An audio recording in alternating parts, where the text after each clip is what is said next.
For the better part of nearly 2 decades, 12 Foot Ninja put out 2 EPs and 3 incredible genre-bending alternative metal albums, with one additional acoustic album, with Outlier peaking at number 6 on the Aussie charts.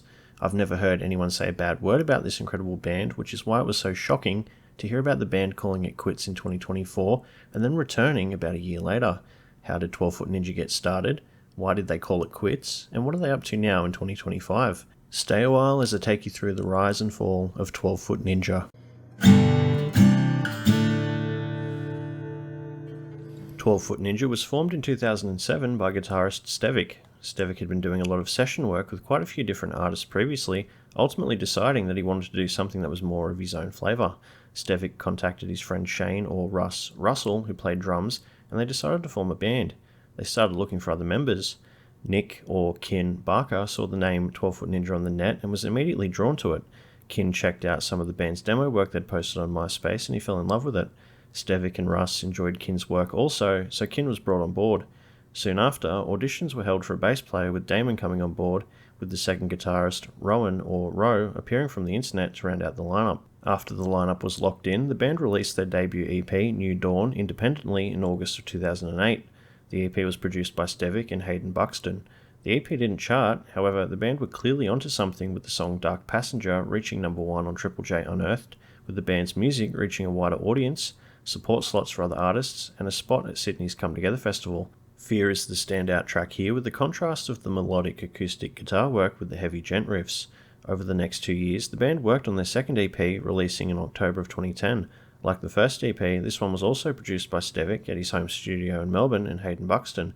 This is where the genre of bending really starts with Smoke Bomb, with the inclusion of electronic elements, reggae and jazz sections, and plenty of heaviness on tap with the song War. The band were picking up supporting slots and slowly building more momentum.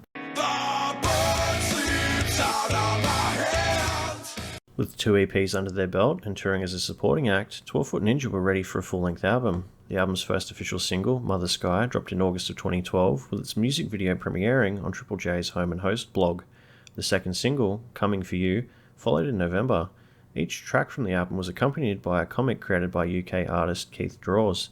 Inspired by the song lyrics and based on an original fable co-written by guitarist Stevik, the comics recount the story of a lone ninja on a quest to restore balance to a world spiraling towards self-destruction.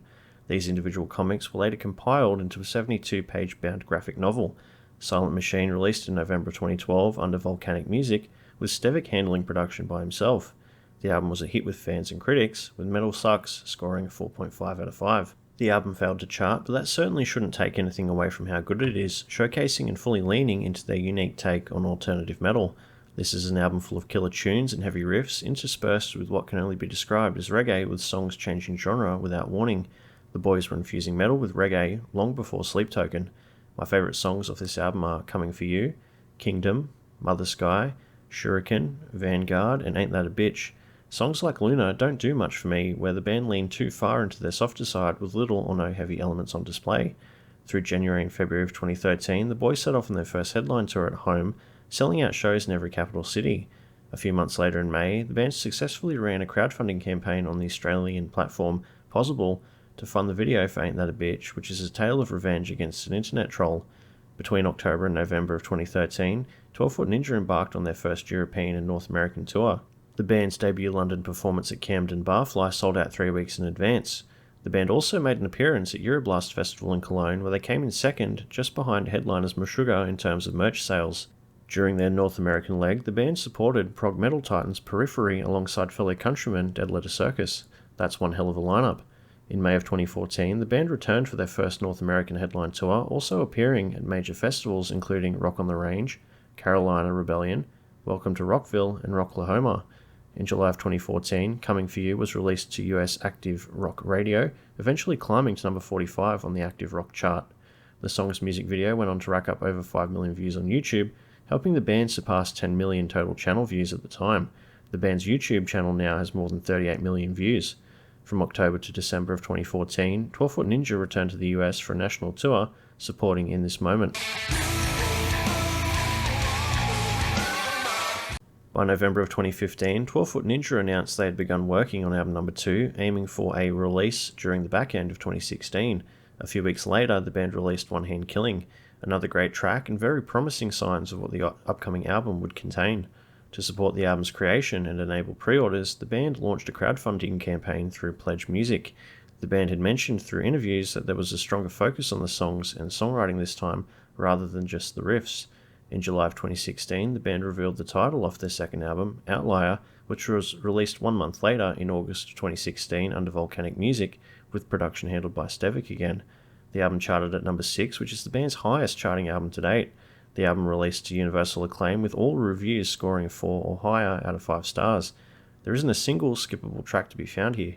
This is a modern metal masterpiece, finding a near-perfect balance of metal and non-metal elements like jazz and funk. If you've never heard of 12 Foot Ninja before this video, you should start here. You don't have to be a metal fan to appreciate how special this album is. Even though every song is great, the true standouts for me are One Hand Killing, Invincible, Sick, Oxygen, and Collateral. 2016 wasn't done with the band yet, with Disturbed bringing them on as a support act on their Australian tour. Between April and May of 2017, 12 Foot Ninja headlined their first European tour, selling out 5 of 7 shows in the UK and drawing decent crowds across other countries across Europe.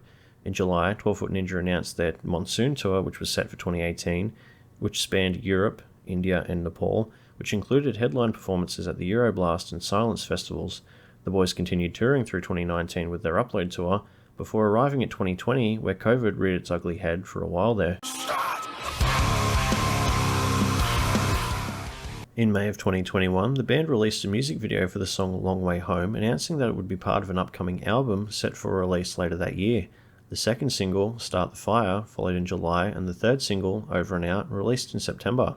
In October of 2021, the band released album number 3, titled Vengeance, through the Volcanic and Stevic combo again, with the album hitting the charts at number 20 at home. Critics were a little more mixed on this album, with scores ranging anywhere between 3 and 4.5 stars. Where Outlier managed to strike this perfect fusion of metal and non-metal, Vengeance strays too far into the non-metal elements with songs like Start the Fire, Vengeance, Shock to the System, featuring a lot of synth work. IDK has some brief heavy and groovy riffs including the monstrous breakdown, but these sections are few and far between. When the band go back to doing what they do best, which in my opinion is tastefully blending the heavy and non-heavy elements, they come up with songs like Culture War, which goes from breakneck metal into what sounds similar to mariachi music before returning to metal again. Over and Out is easily the best track here, with Tat from Ginger doing an awesome job complementing Kin's vocals. It was never going to be easy to top Outlier, and Vengeance really didn't hit the mark for me. In December, Kin announced his intention to leave the band in late 2022 following a final Australian tour to support Vengeance. Around the same time, the band also revealed plans for a European tour in 2023 while continuing their search for a replacement vocalist. However, in July of 2022, the band announced they were going on an indefinite hiatus and cancelled all scheduled 2023 tour dates. In October of 2023, the band teased a new acoustic-only album on Bandcamp with the release of a new song titled Everywhere I Look. In July of 2024, the band released their acoustic album, Mutant Dreams and Face Transplants, an acoustic experience, and simultaneously announced their official breakup. Mutant Dreams was produced by Stevic and Rowe under the Volcanic label. The album failed to chart, and there aren't any critic reviews that I could find. Even though I'm not a big fan of acoustic-only music, the guitar work here is truly incredible. The album features a few new songs with a bunch of acoustic renditions of older songs. 12 Foot Ninja were done. There's multiple reasons why they called it quits, including the struggle of making money, creative differences, and balancing personal commitments with touring.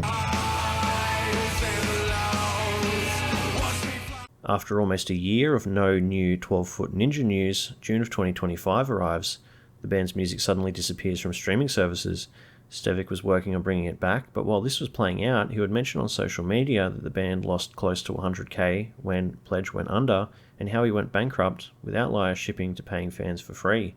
1 month later in July, the band appeared to be back, with a teaser for a new song posted. This appeared to be great news for fans, however, Stevic appears to be the only original member left, which is an absolute shame considering Kin's fairly unique vocals and the incredible playing from the other original members. The teaser sounds promising, sounding like it could fit onto Silent Machine or Outlier, but it's definitely lacking Kin's distinct vocal delivery. I'm very keen to see what this new iteration has in store for us.